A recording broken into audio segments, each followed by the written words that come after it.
ڕێز و سڵاو بینەران و گوێگرانی تیڤی کۆمەڵا بۆ پێشکەشکردنی بەرنامەی ڕامان لەگەڵتانم. لە بەرنامەی پێشووی هەفتەی ڕابردووماندا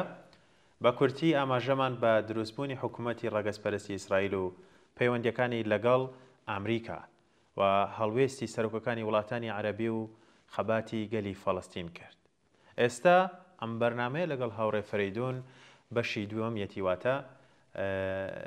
ئیداما دەین و ئێوەش بفەرمون با دەست پێ بکەین. ئەچمە لای هاوڕێ فەریدون، زۆر سپاس دەکەم کە جارێکی تر لەم بەرنامەیە لەگەڵمانە بووی. زۆر سپاس بۆ خۆت، بۆ هاوکارانتان و بۆ بینەران. زۆر سپاس. هاوڕێ فەریدون، دەمەوێت پرسیاریەکەم بەوە دەست پێ بکەین. جینۆسایدی ئیسرائیل کە بەرامبەر خەڵکی غەزە دەستی پێکرد، دڵی و ویژدانی ملیۆنان کەسی بریندار کردووە لە سەرتاسەری جیهاندا. ئەم جینۆسایدە کەی دەستی پێکردووە؟ چی بووە هۆکاری ئەوەی کە ماوەیەکی درێژمەودای پێ بچێت؟ چی بووە هۆی ئەوە؟ ئیسرائیل هەر تەرحی عمومی بەشی کۆنەپەرستی ئیسرائیل ئەوەیە کە هەموو فلستینیەکان دەرکەن لەو خاکەکە بە ناو خاکی ئیسرائیل گەورە ناوی لێوەن لە حاڵەیە خاکی فلستین بووە ئیسە خاکێتیانە تەرخۆەوە بەم بۆنە زۆر کۆنە و بۆ چوونە. بەڵام ئەم هێرشە ئیسەیان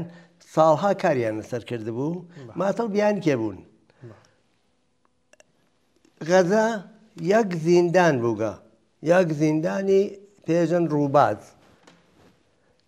دەور تا دەوری چ لە وشکیە چ وشکانیە چ لە دەریا محاسرە بووگە بە وەسیلەی ئیسرائیل. یەک قەترە ئەو نەیتوانێت بچێتە ناو غەزە مەگەرم بزانێ. هەموو نیروی داخلیەکەی چی هەر لەژێر کۆنتترۆلیا بووگە، بە دەوایە و بە دکتوریە و بە مەدرسەیە و بە فلانیەوە فلانیەوە. بێژگەلەوە خەڵکێکی زۆر لێنەوە هاتکن کاریگەریان کردگە لە ناو باقی شۆنەکانی فلستینە کە ناوی سەیسار ئشغاڵی ئیسرائیلە.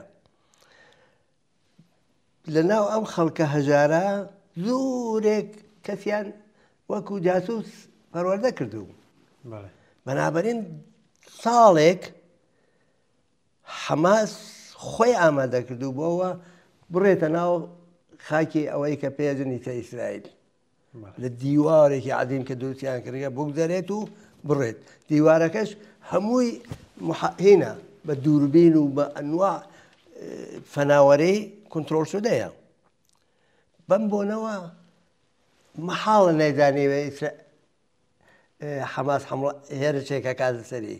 لە 7 ئۆکتۆبری 2023 حەماس ئەو حەمڵەیە کرد. ئەمە بیانکەکە بوو،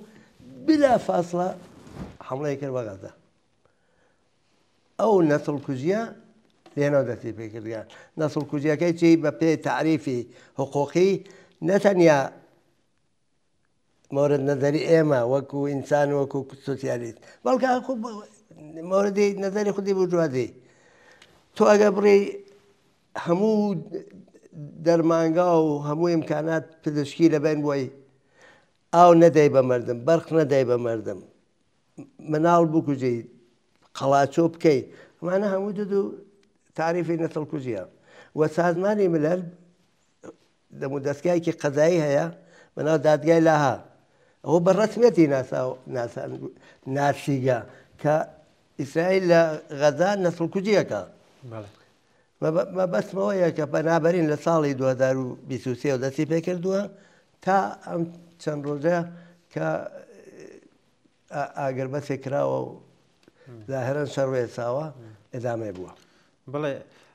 هەر بەپێی زانیاریەکانی منیش، ینی لەو ڕۆژەوەی کە ئیسرائیل بە دەوڵەتێک بەڕەسمی دەناسرێ و جەنگی جیهانی یەکەم کۆتاییەتی و هۆلۆکۆستۆمانە، هەر لە سەرەتای بەدەسەڵات گەیشتنی حکومڕانیەکەی هێرشەکاتی سەر غەزە و فەڵەستین و ناوچەکە، ینی چەند دانە شەڕی بەردەوامی پشتسەریەکی ساڵانە دووبارە کردوتەوە. تۆنترینیان ئەوەی کە ئێستای بینین لە ساڵی 2007 پێم وابێ دەستی پێ کردووە کە گەمارویەکی توندی لەسەر غەزە داناوە بەشێک لە هێرشەکانی لەم فاصلەیە تون کردوتەوە. هێرشی یەکەمی کە بە کاستی قۆڕقوشم 2008 و 2009 هێرشەکەات سەر حەماس و چەکدارەکانی و لە ساڵی 2012 هەنێ هێرشی تونترێکا کە ناوی ناوەستونەکانی بەرگری و لێواری پارێزەریش لە 2024 و ئین دۆست ببورن 2014 کۆتا شەڕیش 2023 کە بەڕاستی جینۆسایدی کردووە هەروەکو بەڕێزیشتان ئیشارەتان پێکرد ناوی ناوە هێرشی شمشێری ئاسنین شتێکی لەو بابەتە بەڵام ئەمەوێت لێرەدا ئەوە لە بەڕێزت پرسم ڕوونە کە حکوومەتی ئیسرائیل بێ یارمەتی بێوچانی ئیمپریالیزمی ئەمریکا ناتوانێت لەم جەنگانە بەردەوام بێ توانای جینۆساید و هێرشکردنە سەر ئامەژەکانی بەو شێوازە نییە کە دەیبینین لە ئیسرائیلە ئەم هاوکاریانەی ئیمپریالیزمی ئەمریکا بۆ ئیسرائیل بە چ شێوازیەکە گەر باسی کرد ئەمپریالیزمی ئەمریکا یارمەتیکی هەیە ئێدا بە ئەو وڵاتانە کە بێ لەژێر دەستیا بمێننەوە پێڵێن یارمەتی دەرەکی کۆمەکای خارجی لە ناویانە ئەو وڵاتە لە زۆرترین یارمەتی وەرەگرێ لەبار ماڵیەوە ئیسرائیلە 3 ملیارد و 400 ملیۆن دلار گساڵێ بەڵام بۆ ئەم دەورە کە شەڕی غەزە دەست پێکات و هێرش بۆ سەر غەزە و ئامانجێکیانەوە بوو کە گشت مردمەکە یا بکوژن یا دەریانکەن بەنابەرین لەم دەورەیتا نزیک کەمێک لە 5 ملیارد دلاری کۆمەک پێکردووە ئەمما تەناوەنیە هەموو ئەسلحەکانێکە لازمە یاگە اختیاری بڕێک لە ئەسلحەکان یاگە اختیاری قانونی خودی بورژوازیێژە قەدەغەنە هەر وەک من بزانم ببرێمە ناو قسەکانیشتەوە وەکو قانونێکیان هەیە بۆ بەکارهێنانی چەکی ئەتۆمی کە نابێت لە پێناو هیچ وڵاتێکی ترا بەکاری بێنی ئەوە بوو کە بینیمان ئەمریکا هەرو کارشی کرد گشت ئەوەڵەن بەر لەوە ئەمریکا بێت وەختی ساڵ 1948 ئیسرائیل دامەردێ خودی وڵاتانی ئەمپریالیستی فەڕەنسا ئەمریکا و لەمە دواش ئینگلیز ئەزانن کە ئەمە لازمە لە منتەقەی خاوەرمیانەیەکە کە فرەترین نەفت و گازی تیاپەیە بووە شۆنێکیان بێت وەک پادگان ئەوڵین کەسێکە فرەترین ئەسلحە بە ئیسرائیل فەڕەنسەیە بە شۆنیا ئەمریکا تێ بە شۆنیا ئینگلیز تێ بە شۆنیا ئیتالیا تێ و لەو دووە بەو نەتیجە ئاگەین کە ئەبێ ئەسلحەی ئەتۆمی پێبن ئەلعان هیچ کە نازانێت چەندێک قودرەت ئەتۆمیەکەی چۆنە هیچ کە یان ئێتلاعاتەکە نییە بەدەسەوە بەڵام لانیکەم بیستانە سەلاحی ئەتۆمی کە تواو منتەقەی خاوەرمیانە لە هینی ژیان خاڵی بکە هەسی بەم بۆنەوە ڕابەتەکە وا بووە ئێژن بە ئیسرائیل لەدانی ئێژن چی ئێژن بە فارسی ئێمەژی نادام کوردیەکە چیە بێ ناو بە هەواپەیما بەرە ئەمریکا دەر خاوەرمیانە ئەو ناوە هەواپەیماگەرەکە ئەلعان لە قەتەرە هەسیان چەند سەد هەواپەیماگرێ هەزاران سەربازی تیاتوانێ بێ ئەمە ئیسرائیل وای پێژن حتا بعضە لە ئیسرائیلیەکان بە هینیە زانن بە سووکیە زانەمە ئەم ناوە بایدن لە ساڵ 1960 داریشتی شاران پێکرد تا بەلەوە ئیتر ڕیاسەت جمهوریەکەی نەمێنێ چەندین جار تکراری کردەوە گەر ئیسرائیل لە بوای بۆ دفاع لە مەنافع ئێمە لە خاوەرمیانە دەبوو خەڵقمان کردای دەبوو دروستمان کردای ئەوەیە ئەو ڕابەتە بەم بۆنەوە دەلیلەکەی ڕۆشنە دەلیلەکەی یاهوەکانی ئەوەیە کە فرەترین نەفت و گاز کە سنعەتی ئەمڕۆژی دنیا جارێ بەوا گەڕێ گەرێکیانە نازانم بە شێوەگەلتر بە قودرەتی بەملا بۆ لا سنعەت بگەڕنن جارێ وانە هەلە هێنی مناڵیە هەر نەفت و گازە سێ ڕێگەی گەورەی ئاوی دنیا سێ ڕێگە یەکێک باب المەندەبە، یەکێک تەنگای هورمزە، یەکێک کاناڵ سوێدە، ئەوانە هەن لەم منتەقا. ئەم ئیسرائیلە هۆشیان بەگشتەوانەوە. ئەو جارێ تەنگای هورمز کە هەر لەژێر دەسەڵات ئێرانە یەک دانە کەشتی تیا غەرقە، 21 ملیۆن بۆشکە نەفت کە ڕۆژانەچێ قەتەوێ. کافیە کەشتێکی تیا غەرقێ و نێڵی کە نزیکی بێتەوە. باب المەندەب ئەوە حوتیەکان لەم ماوە نیشانیاندا هیچ کەشتێک ناڵن ڕەت بێ. باب المەندەب 6 ملیۆن بۆشکە لە ڕۆژە نەفتی لێوە ڕەدەبێ. کاناڵی سوئێز لە میسرە تواو ڕابتەی ئەم بەشە لە ئاسیا تەک ئوروپایە. وەختێک لە دەورەی ناسرە ملیە کردێتەوە 3 دەوڵەت حمڵاکەن بە میسر. بەنابەرین ئیسرائیل ئاواشۆنێکە بۆ ئامریکا، ڕابتەکان ئاوایە. ئەلعان هیچ ئەم ڕابتە زۆر دەقیقتر بووگەتە و حەساستر بووگەتە و ناسکتر بووگەتەوە کە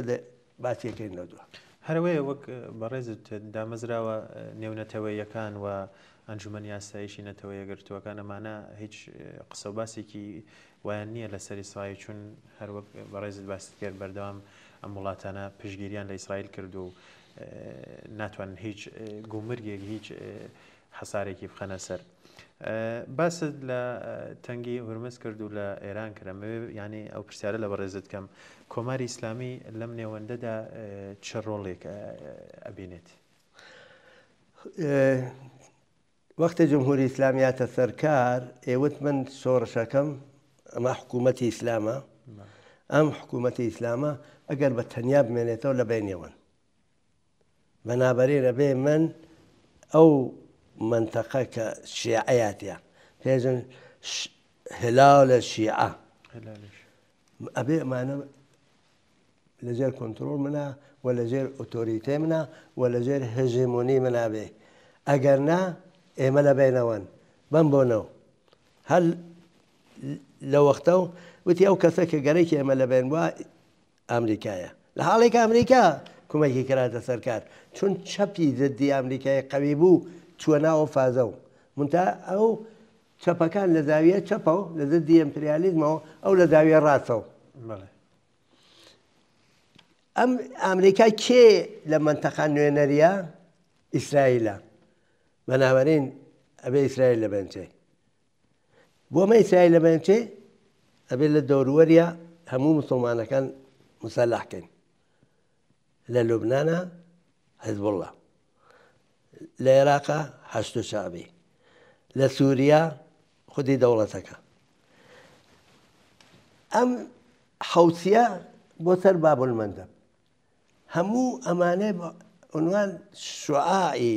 هلالی شیعە حتى لە عەرەبستان و لە بەحرین و لەوانیجا شیعە هەیە گشتیانی ئەوڵەدا کۆمەک هات و سازمان بدا. جمهوری ئیسلامی یەکێک لە ئەو کەس کە لە بووگە احتماڵەن کومەک ئەسڵی کردووە کە ئەو تەرحی حەماس و حەمڵە بە لە 7 ئۆکتۆبرا بۆ ئیسرائیل عەمەڵی بکرێ. تا ئەم ماوەی لەمەوبەر کە خامنەی قودرەتی ئەسڵی بوو لە ئێرانە هەمیشە دفاعیە کردەوە. تازەی ڕۆژنامەکان وەک جمهوری ئیسلامی ومان دەستیان پێێژن اشتبا بووەوە، هەڵە بوو. بەنابەرین نەخشی جمهوری ئیسلامی وایە ئیسا ئەو باڵ و پەڕ و ئەوانەیان گشتی قەیچی کردووە. وەختێک گەرەیان بوو ئەگەر گەرەکتە ئەمریکا بە یەکشت بێژین لە مۆرد ئەمریکاوە. ئەمریکا ئەگە ئایسا ئەمریکا احتیاجی بە نەفت کەس نییە، خۆی هەچی هەتاتانێ بنێرێتە دەرەوە. بەڵام تەسەلوتی بە ملسوختی و نەفت و گازا مهمە. لە عەرەبستانە هەرچی نەفتە فرۆشن نەبێ بە دولار بێ. ماوەیەک ڕێزەی بەرەو چین چوو، ئەوە بوو ترام فۆرەن چوو بۆ وڵاتێ چوو بۆ هێنا. دولار خەریکە زعیفێ، پایەی قودرەتی ئەمریکا تەنها ئەسڵ حەوارتەشەکەی نییە، تەنها پایگاکانی نییە. 400 پایگایە لە دنیا. دولارە، اقتصادە، فەناوەریە. نایدا بە کەستر وێ باشترین ئەسلحەگەل خۆی هەتی دوای خۆی ئیسرائیل هەتی ئەوەی سە چین کارگەلێکی کردە تازایی معلوم بووگە کە خەریکە لەو مەیدانە ئەمریکا لە بەرابەر ئەمریکا بێتێ مەبەستەوەی جمهوری ئیسلامی لەم ڕابتە جایگایکی هەیە کە ئەگەر جمهوری ئیسلامی ڕام نەکە ئەمریکا ئەم تەسەلوتیە بە ملک کەنداوە و خەلیجی فارسە نامێنێ و ئەگەر نەمێنێ تەسەلوتی بە مرد سوختە نامێنێ ئەگەر تەسەلوتی بە مرد سوختە نامێنێ دولارەکە فێدە خەتەر دولار پوڵێکە لە دنیا پایای ئایسە پایای زیاتر لە 107% لە اقتصادی دنیاە پایەکەی تەڵاوشتە نییە یەک محاسباتی پێچیداکەن ئەتوانێت خەروارها دۆلار چاپ بکات. هاوڕێ فەریدون ئەمەوەت لێ پرسم پشتیوانیەکانی ئێران لە گروپە پرۆکسیەکان یان لە هێزەکانی حەماس و ئەو گروپانی کە لەم مەنتیقەیە هەیە بە چنەوەیەکەم وەکو ئەوە پشگیریان لێکە کە لەبەر ئەوەی مافی ڕەوای خۆیانە و یان لەبەر مەزهەبەکەی یان بۆ بەهێزکردنی دەسەڵاتی خۆیەتی لە ناوچەکە. ئەزانی چۆنە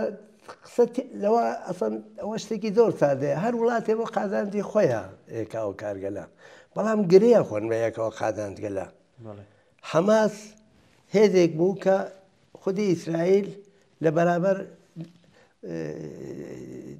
جبهەی ئازادی بەخشی فلستینە دورسی کرد چونکە ئەوان ناسیۆنالیست بوون ئەمانە مەذهەبی بوون حەماسیان هاورد کومەکیان کرد شکڵیان پێدا قودرەتیان پێدا لەمەوە دوای ئێران گرتێ دەسەو ئێران چۆن کومەکی کردووە موشەکی پێداون ئەسلحەی پێداون پوڵی پێداون ئەگەر تۆ ئەبینی ئێران ئایتەش نزیک 3 ملیۆن بۆشکە لە ڕۆژان نەفتە نێرێ ئەم هەموو پوڵە چی لاتووە بێژگە لە دزیک کە خۆیان کردویانە دراوە بەمانە ئەگەر نەبووچی 70% جەمعیەتی ئێران هەژارن ئێران یەکێ لە ڕەوایەتی 20مین وڵاتی دەوڵەمەندی دنیاە بە ڕەوایەتی دەهمین دەبوو مردمەکەی تایکە لە دەوڵەمەندترین مردمەکان بووێن دایگە بەمانە پوڵی داوە یەک داستان هەیە لە وەختێکە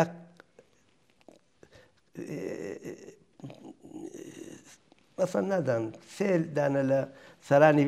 حەماس ئەچەند بۆ تاران وەختێ ئەڕۆنە و پوڵیان پێدەن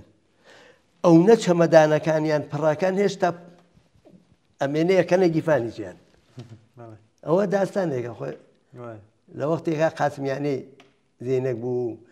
منتەقەی لەژێر دەسەڵاتیا بووەوانە ئەوە بووە ئەو پشتیبانیە پشتیبانیان کردووە بەڵام تەنامانین وڵات پشتگیری وڵاتانی کەندا و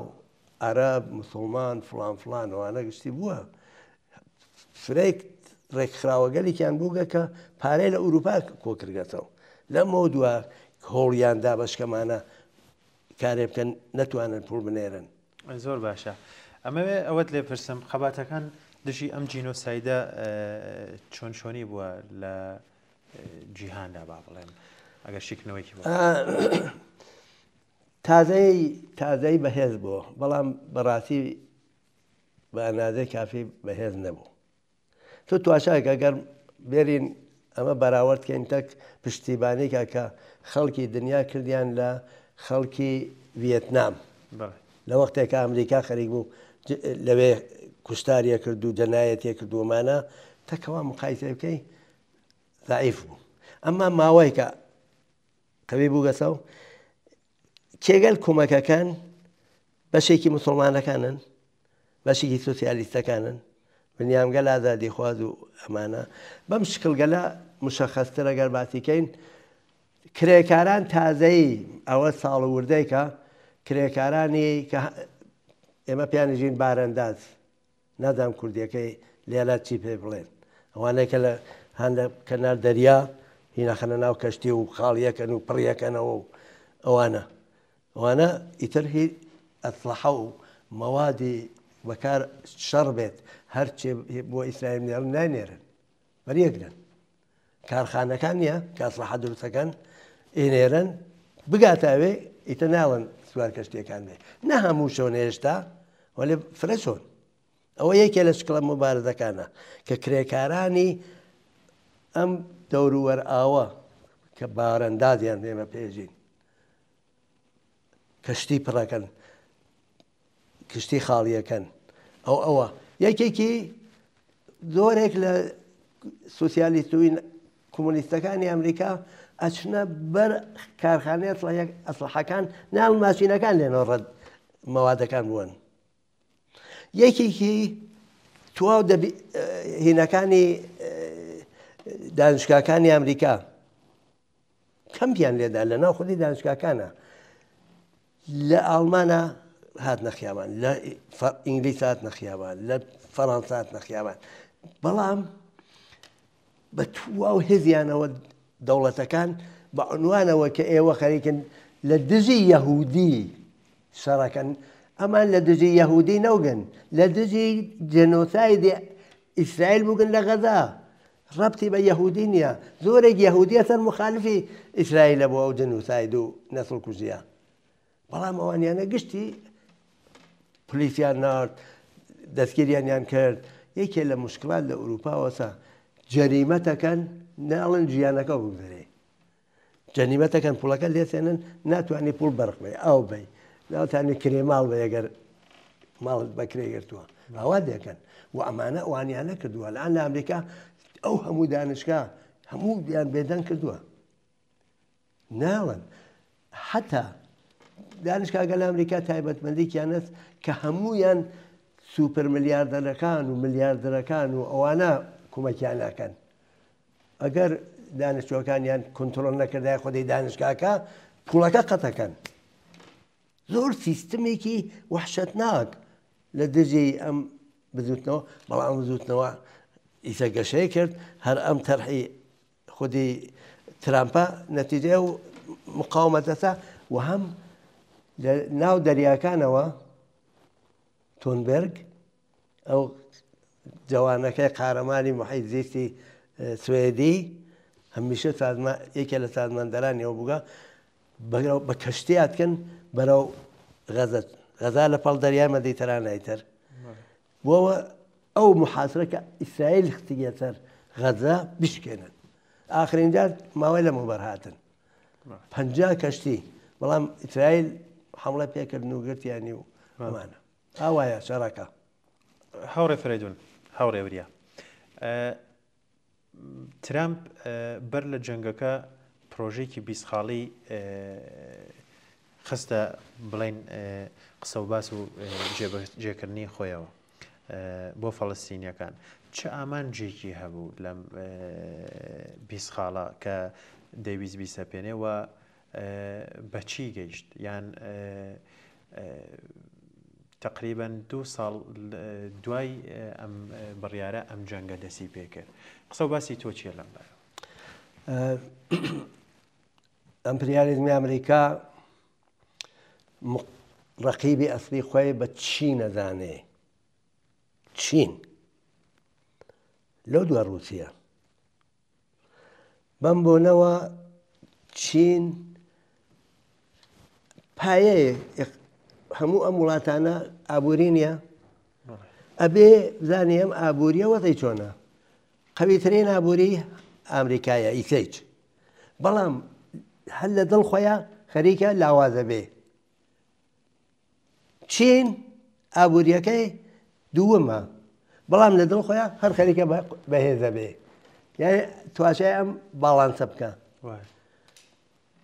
چین بە قودرەتی اقتصاد و قەرزێکێدا بە وڵاتان زۆر هەرزانترە لەوەی کە سەرمایهدارانی ڕۆژاوە یا غەرب بێژین ئێدەن بە دەوڵەتەکان و بە شرکەتەکان بێژگەلەوە جادەیەکی کێشاگە بەناو ئەبریشەمی تازە یا ئەم هێنا فرێک پێشڕەوی کردوە تایسە هەر ئەلعان لە منتەقە ئێرانە لە چابەهار ئێرانە لە پاڵ دەریای هینە عەمانە خەریکارن تازە ئەمریکا ئەو شەش کشوەرایکە بە یەکیان پێیان ئەڵێن وڵاتانی هەفت گەورەترین سەرمایەدارانی دنیا ساحەب سەرمایە دنیان ئەوانە تازە گەرێکیان لە جادەی بکێشن لە هێندە و ئەچێتە عەرەبستان تێتە حەیفا تێتە غەزە لێنەو لە دەریای مەدیترانەوە تێ بە ئەوروپا غەزە ئەبێ بەو معنیە پاک بێ سەرمایە چین خۆی سەرمایەکە فرەتریا بەدەست خودی دەوڵەتەوە کە بەناو حیزبی کۆمونیستە بەرحاڵ ها بەدەست خۆیەوە ئەمان تازە گەریکیان سەرمایە خصوصی ئەوانە بێن سەرمایە گوزاریکەن بەنابەرین کەسێک کە چەک بەدەستیەوە بێ حەماس بێ کێبێ نایە بمێنێ لە منتەقا من داستانێکە بۆ حادسێک تاریخیت بۆ گەڕمەوە خودی ئەو جادەیە بریشەمە چین کە وتم لە چابەهاری چاشتا خەریکە لە پاکستانی چا خەریکە لە بەلوچستانی پاکستانە بەلوچستانی پاکستان کە هەر وەسە پاڵ بەلوچستانی ئێران و چابەهاروانە هێزێک کا لە بەلوچستانە بۆ ئازادی و سربەخۆیی بەلوچستان چەکدارن حمڵەیان کرد بە کرێکارەکان و مهندسەکانی چینی 11 نەفەریان کوشتەوە یەکێ دوومان لەمەوبەر ئەمان گەرەیەکیانە ئەوە ڕوو نەدایتر ئەو جادە ڕەدەبێ نیروی مسلحی تیانەبێ ئەوە یەک دوو خودی غەزە ئەگەر خۆش دروستیکەن ئەوێ بە باشترین شۆن بۆ ئەوانەی کە پوارەیان هەیە ئەڕۆن بۆ گەردش تێنە پاڵ دەریای مەدیترانە قمارخانەیان بۆ دروستەکەن هۆتێلی خۆشیان بۆ دروستەکەن شۆنی خۆشیان بۆ دروستەکەن پارکی خۆشیان بۆ دروستەکەن و ئەکەن بە شۆنی کە سەرمایە گوزارانی عەزیمی دنیا بێن لەوێ گەردشگەری ئێمە پێڵیم زوانی من فرەتر پێڵین گەردشگەری یان توریست یەکێک وە مهمتر لە گەشت نەفت و گاز و بە تایبەت گازێکی زۆر لە پاڵ غەزا پەیدا بووە بەشێکیان کەشف کردووە بەشێکی متمەنن کەشفیەکەن چون تاقیقاتەکە نیشاندا هەیە بە تایبەت ئاڵمان فری احتیاجێت بەو گازە چون پێشتر لە رووسیا گازی هەردانیەسەن شەڕی ئۆکراین بووە بە عیسەوە ئەو هینە قەت بوو ئەمریکا بە گران زۆر بە گرانی فرۆشێ پێ اقتصادی ئاڵمان جاران بەو گازە هەردانە و زۆر ڕەونەقی بوو ئیسە توش بحرانێکی گەورە بووگە هاوڕێ وریا لە قسە و بەسەکانتە ئەو پرسیارە بمنێتە پێشەوە یەکێ لەو خاڵانە کە بەڕێزت باسیەکەی مەسلەی ئابووریە و دەیانەوێ فەڵەستینێکی لاواز وەکو وڵاتیش ئەگەر هەبێ لە ناوچەکە بوونی هەبێ و بەشێ لە ناوچەکانی و منتیقەکانی لەژێر دەسا دەربێ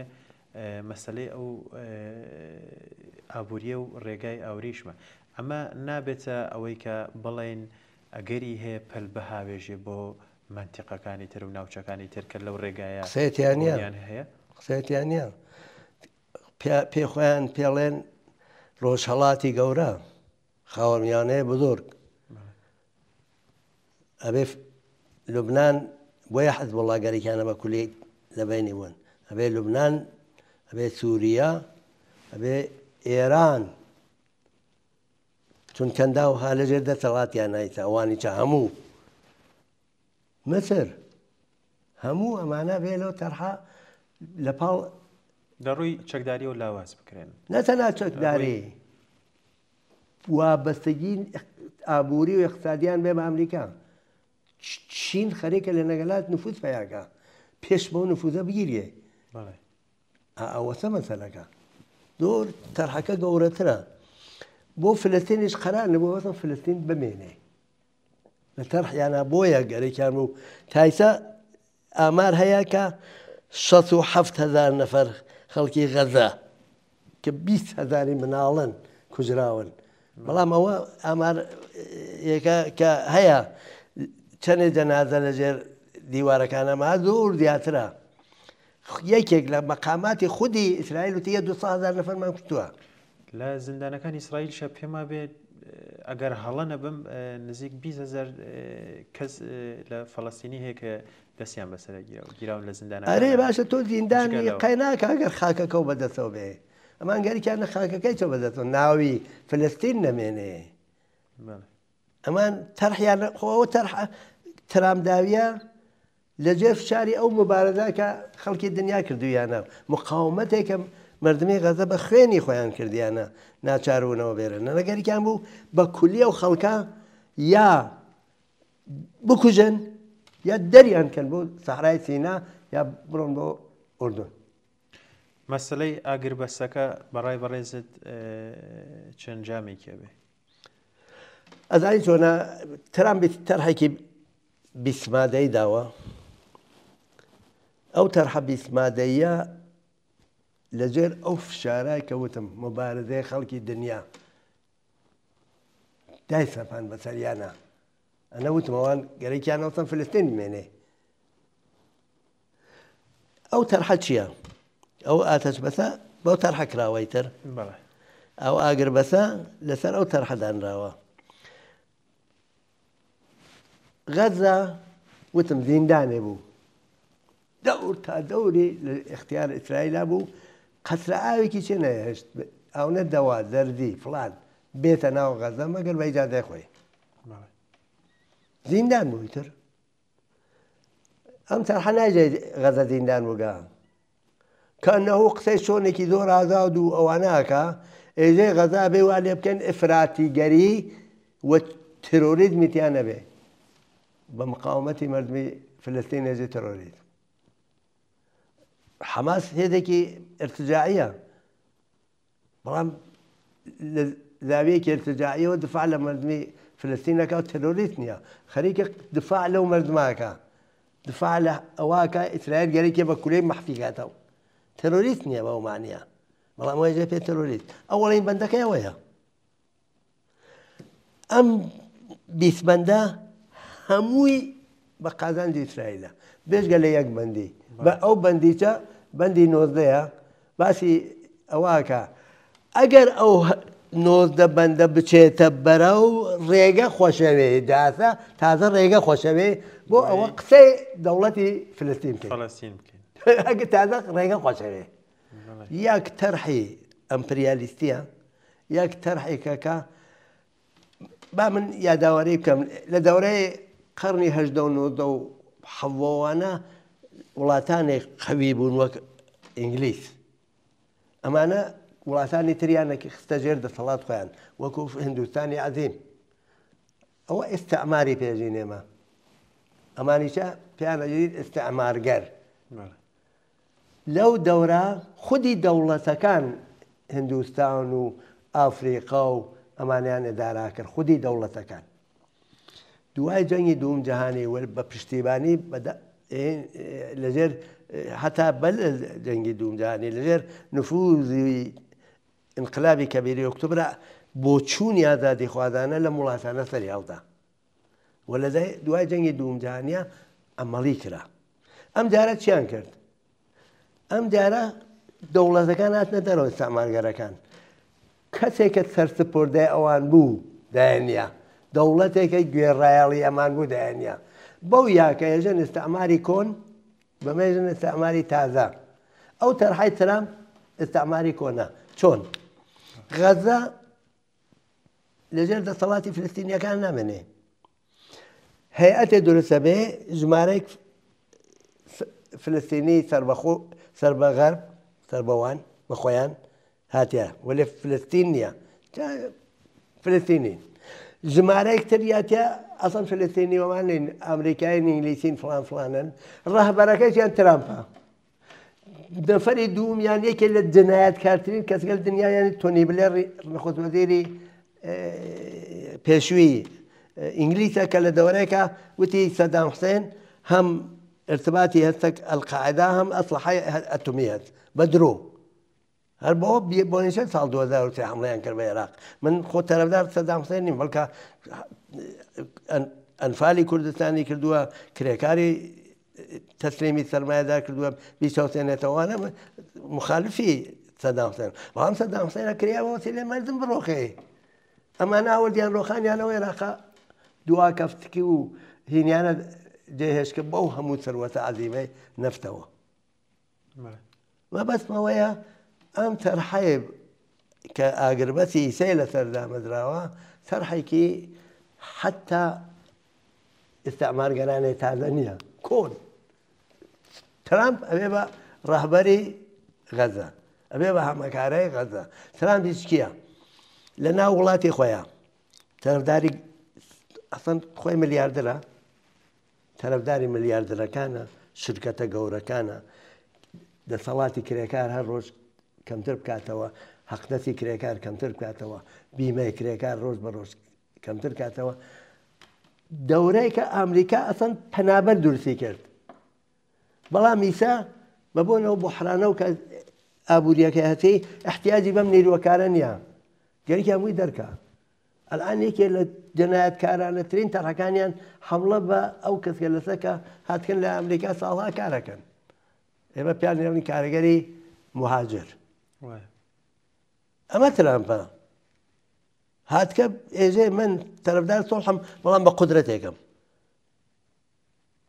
بۆمبارانەکەم قودرەت نیشان نامەوانە کە مردم ناچارن سۆڵکەن ئەمە ترامپە ئەوە قەرارە بێتە ڕاهبەر غەزە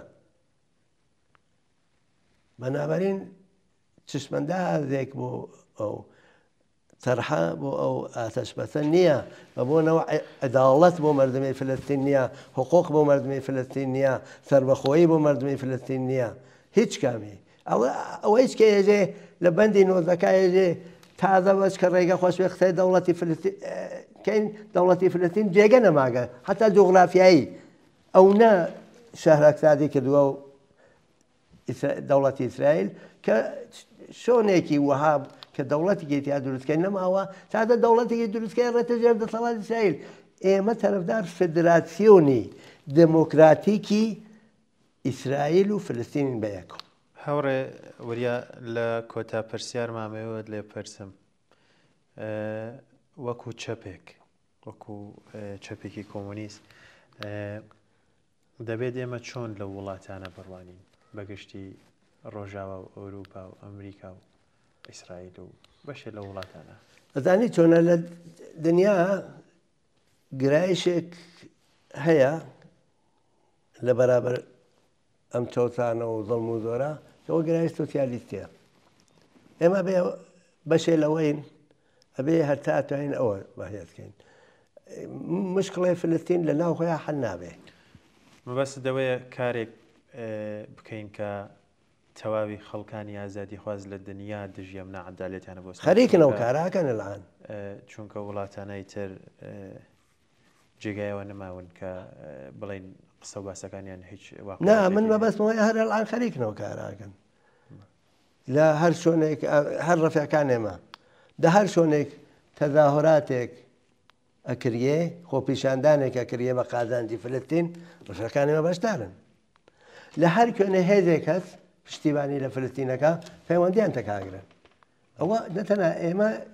بەهێزکردنی جەماوەر کاری ئێمەیە هەموو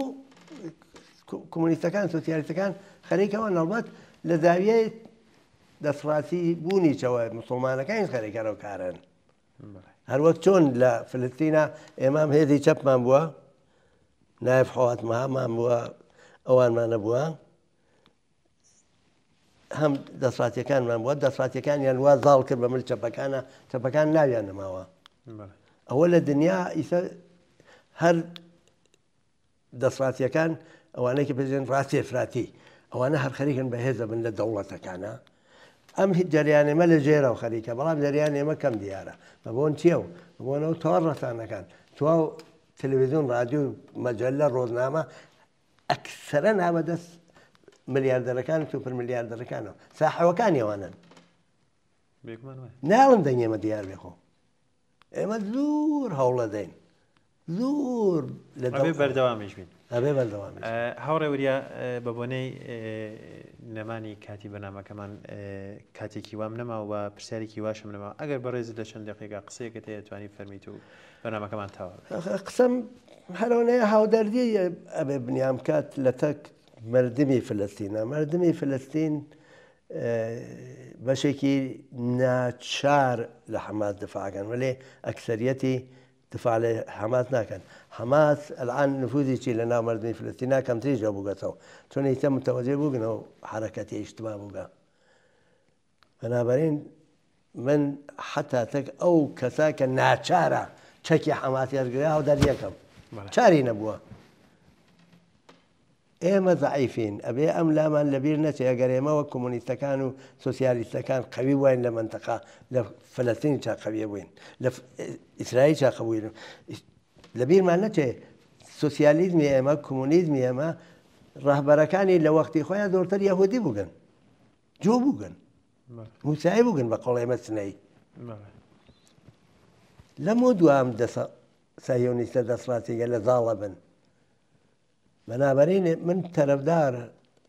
هەم مەردمی فلستینم هەم مەردمی ڕەسەنی ئیسرائیل و هیوادارم ڕۆژێک بکرێ فدراسیۆنێ دروستکەن کە بە شێوەیەکی دموکراتیک ئەدارە بکرێت. زۆر سپاس. بەڵێ بینەرانی خۆشەویست لێرەدا هاتیینە کۆتایی ئەم بەرنامەی تریشمان کە هەر سەبارەت بوو بە ئیسرائیل و بەگشتی ناوچەکە. لە بەرنمەکانی داهاتوودا بە چەند باسێکی ترینە وڵاتان و ئەتوانم بڵێم سەبارەتە بە شۆڕشی نیپاڵ و ئەندۆنێزی ئەم دوو وڵاتە لە ئاسیا و دوو وڵاتی تریش لە ئەفریقا ئەویش مەراکش و ماداگاسکار. هیوادارم لەگەڵمانە بن لە بەرنمەکانی داهاتووشە بە بابەت و باسی گرنگەوە دێنە وڵاتان. زۆر سپاس کە تاوەکو کۆتاییش لەگەڵمانە بوون.